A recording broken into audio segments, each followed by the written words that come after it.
Are you working hard but your bank account is always empty? You feel like you're doing everything right, but you're just not getting ahead financially.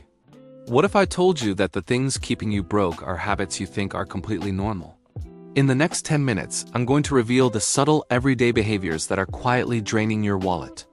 By the end of this video, you'll see your finances in a whole new light, and I promise, you'll find at least one thing you can change today to start building real wealth.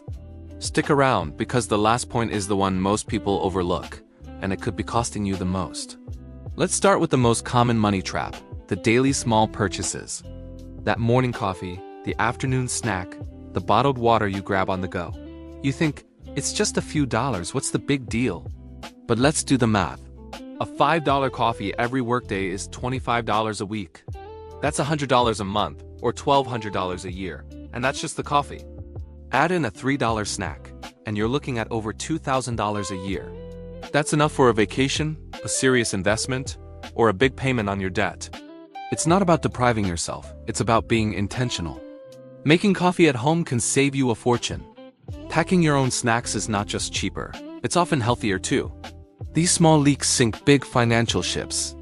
Next up is something we're all guilty of: brand loyalty without a reason. You always buy the same brand of cereal, toothpaste, or cleaning supplies. Why? Is it actually better? Or is it just what you've always done?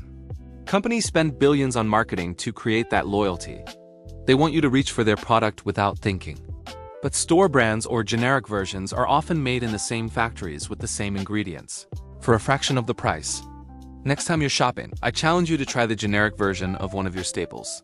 Compare the ingredients list. You'll probably be surprised to find they are nearly identical. Saving $1 or $2 on every item in your cart adds up incredibly fast over a year.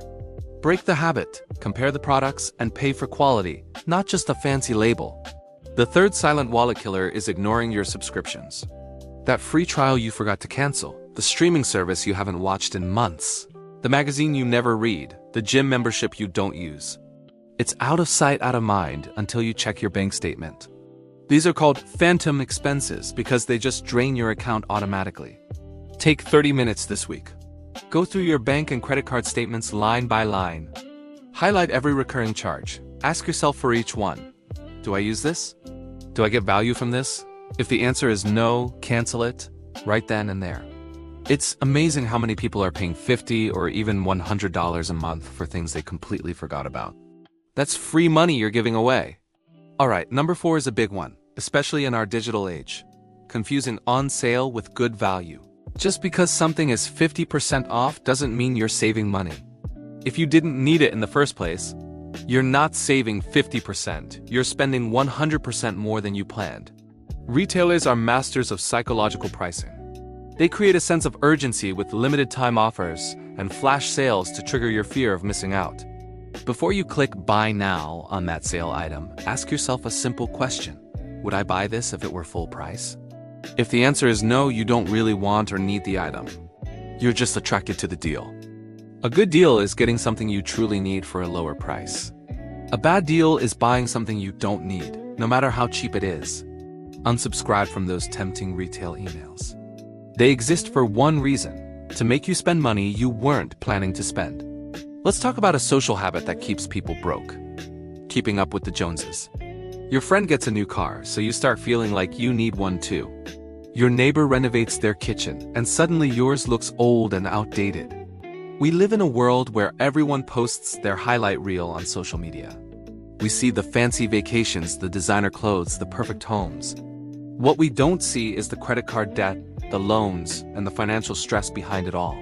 Trying to match someone else's lifestyle without knowing their financial situation is a recipe for disaster. Your financial journey is yours alone. Focus on your own goals. Maybe your goal is to be debt-free, or to save for a down payment, or to retire early. Those goals are far more rewarding than having the same phone as your coworker. Celebrate your friends' successes, but don't let their spending dictate yours. Run your own race. The next point is the mindset that debt is normal. Car loans, student loans, credit card debt. It's become so common that we accept it as a necessary part of life. But here's the truth: debt is a cage. Every dollar you pay in interest is a dollar you can't use to build your own future.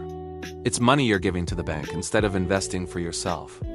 While some debt, like a reasonable mortgage, can be a tool, high-interest consumer debt is an emergency. It's a fire in your financial house. The idea that you'll just have a car payment for the rest of your life is a trap. The belief that you'll always have credit card debt is a lie that keeps you poor. Shifting your mindset to see debt as the enemy is the first step to defeating it. Make a plan to pay it off as aggressively as you can. The freedom you'll feel on the other side is priceless. Now for a subtle one. Not talking about money. We're taught that it's rude or uncomfortable to discuss salaries, budgets, or investments. But this culture of silence is incredibly damaging. It prevents us from learning from each other. How can you know if you're being paid fairly if you never discuss salaries with peers in your industry? How can you learn effective budgeting techniques if you never share tips with friends? This doesn't mean you need to flash your bank statement around. But finding a trusted friend, family member, or mentor to talk openly about financial goals and struggles can be life-changing. You'll realize you're not alone in your challenges, and you'll pick up strategies you never would have thought of. Silence benefits the banks and the credit card companies. Open conversation benefits you. And finally, the habit I promised is the most overlooked of all, not paying yourself first. What do most people do on payday? They pay their rent, their bills, their credit cards, they buy groceries, they go out, and then, if there's anything left at the end of the month, they save it. This is a backward approach. The most effective way to build wealth is to flip the script. Pay yourself first. The moment your paycheck hits your account, automatically transfer a set percentage of, say, 10 or 15% into a separate savings or investment account. Don't even let yourself see it. Then you live off the rest. This isn't about saving what's left after spending. It's about spending what's left after saving. This one simple change forces you to adjust your spending to fit your savings goal, not the other way around. It guarantees that you are always building your future, no matter what. It makes saving automatic, not an afterthought. So let's recap the silent money drains. Those tiny daily purchases, blind brand loyalty, forgotten subscriptions, the illusion of a sale, keeping up with others, normalizing debt, the culture of money silence, and failing to pay yourself first.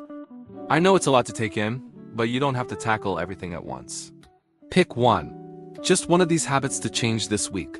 Cancel one subscription. Try one generic brand. Set up one automatic transfer to your savings.